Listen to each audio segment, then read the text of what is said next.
जय श्री कृष्ण दोस्तों। आज हम भगवत गीता के द्वितीय अध्याय का पार्ट 6 स्टार्ट करेंगे, जिसमें यहाँ तक हमने पढ़ लिया था। आज हम संजय उवाच यानी संजय क्या कहता है वो पढ़ेंगे। एव मुक्त्वा ऋषिकेशम गुडाकेशः परं तप य न योत्सय इति गोविंद मुक्त्वा तुष्णी बभूव।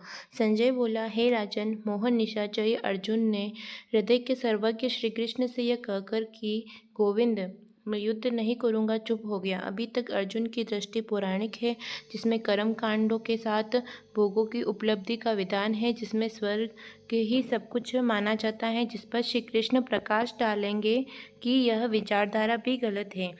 तमोवाच ऋषिकेशः प्रसन्निव भारत सेनयोरुभयोर्मध्ये विषिदन्तमिदं वचः। उसके उपरांत है राजन, अंतर्यामी योगेश्वर श्री कृष्ण ने दोनों सेनाओं के बीच में उस शोक युक्त अर्जुन को हंसते हुए से यह वचन कहे कि श्री भगनुवाच अशोच्यानन्व शोचस्वत प्रज्ञावादाश्च पाशाचे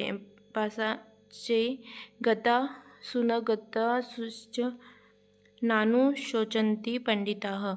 अर्जुन, तू न शोक करने योग्यों के लिए शोक करता है और पंडितों के से वचन कहता है, किंतु बुद्धि संपन्न पंडित जन जिनके प्राण चले गए हैं उनके लिए तथा जिनके प्राण नहीं गए हैं उनके लिए भी शोक नहीं करते हैं, क्योंकि वे भी मर जाएंगे। तू पंडितों जैसी बातें भर करता है, वस्तुतः ज्ञाता है नहीं, क्योंकि न त्वेवाहम जातु नासम न त्वं नेमे जनाधिपाः न चैव न भविष्यामः सर्वे वयमत परम।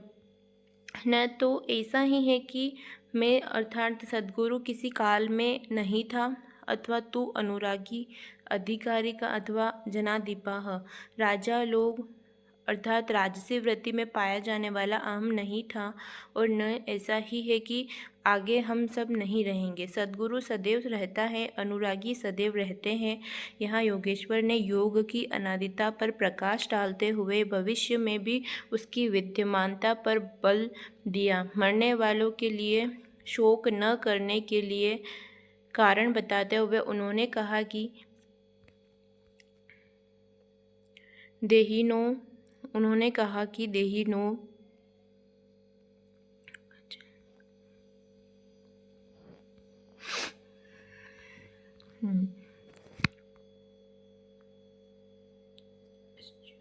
तो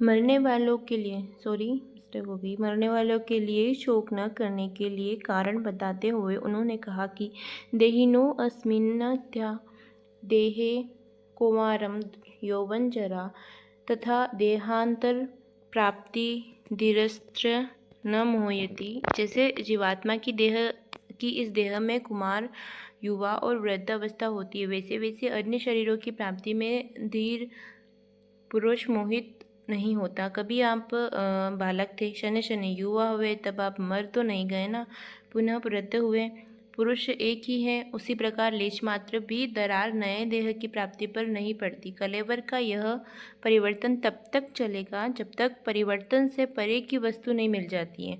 मात्रा स्पर्शास्तु कौन्तेय शीतोष्ण सुखद सदाह आगमापायिनो अनित्यास्था स्थिति सशव भारत। हे कुंती पुत्र, सुख दुख सर्दी और गर्मी को देने वाले इंद्रियों और विषयों के संयोग तो अनित्य है, क्षण भंगुर है। अतः भरतवंशी अर्जुन, तू इनका त्याग कर। अर्जुन इंद्रिय और विषय के संयोग जन्य सुख का स्मरण करके ही विकल था। कुल धर्म, कुल गुरुओं की पूज्यता इत्यादि इंद्रियों के लगाव के अंतर्गत है।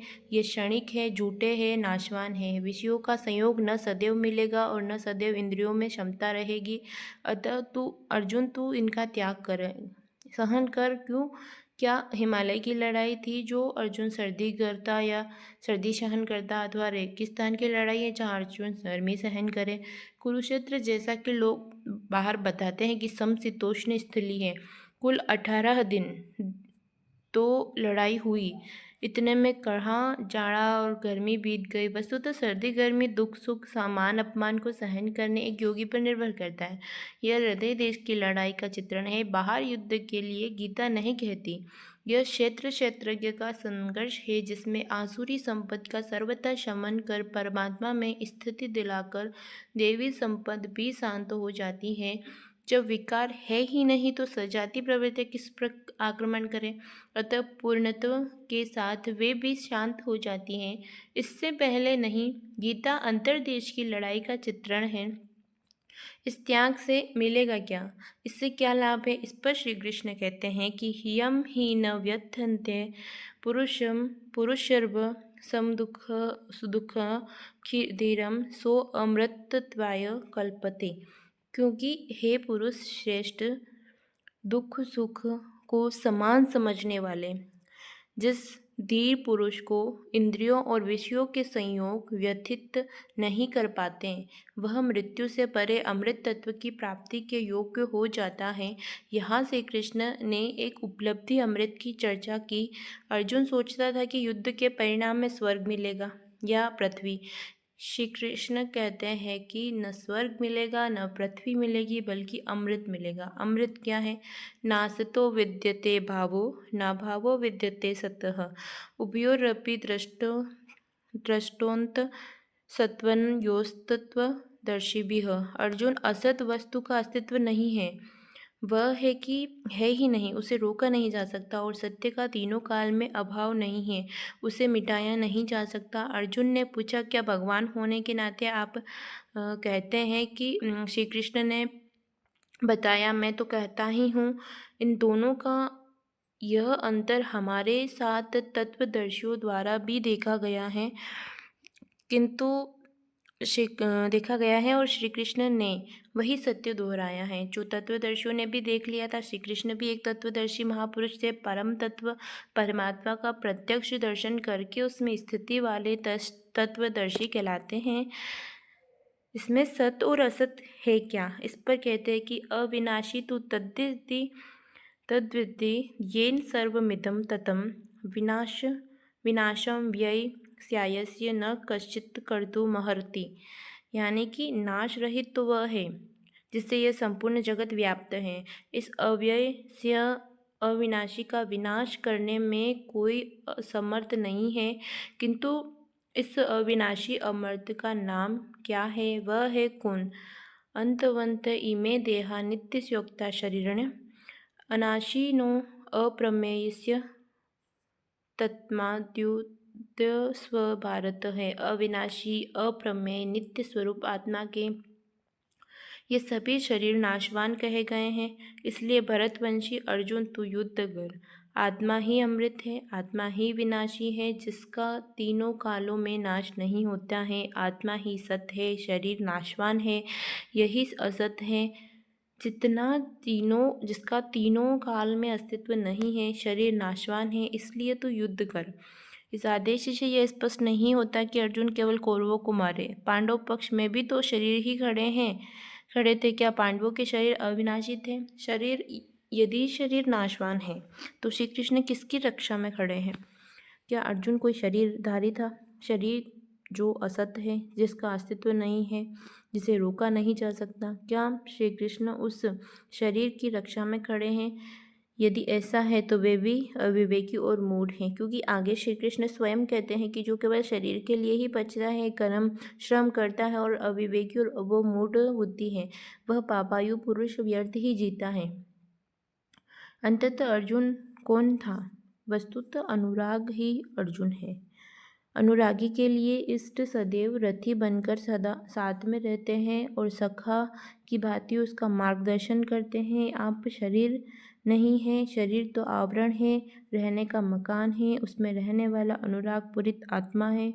भौतिक युद्ध मारने काटने से शरीर का अंत नहीं होता है। यह शरीर छूटेगा तो आत्मा दूसरा शरीर धारण कर लेगी। इसी संदर्भ में श्री कृष्ण कह चुके हैं कि जिस प्रकार बाल्यकाल में युवा तथा वृद्धावस्था आती है, उसी देहांतर की प्राप्ति होती है। शरीर काटेंगे तो जीवात्मा नया वस्त्र बदल लेगा।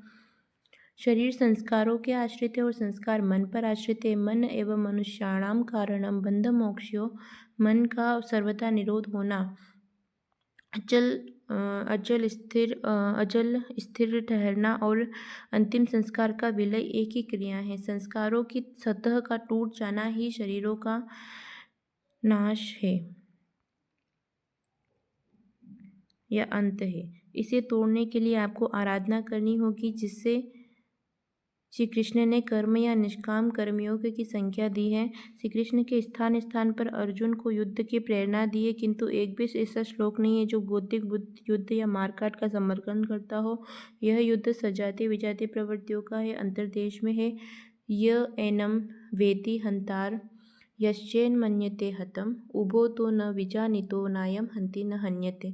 जो इस आत्मा को मारने वाला है तथा जो इस आत्मा को मरा हुआ समझता है, वे दोनों ही आत्मा को नहीं जानते, क्योंकि आत्मा न तो मारता है न मारा जाता है। इस पर पुनः बल देते हैं, न जायते मीयते वा कदाचित् त्रायं भूत्वा भविता वा न भूयं है अजो नित्यम शाश्वतम पुराणो न हन्यते। हन्य माने शरीर है। यह आत्मा किसी काल में न तो जन्मता है और न मरता है, क्योंकि यह वस्त्र ही तो बदलता है। न यह आत्मा होकर अन्य कुछ होने वाला है, क्योंकि यह अजन्मा है, नित्य है, शाश्वत और पुरातन है।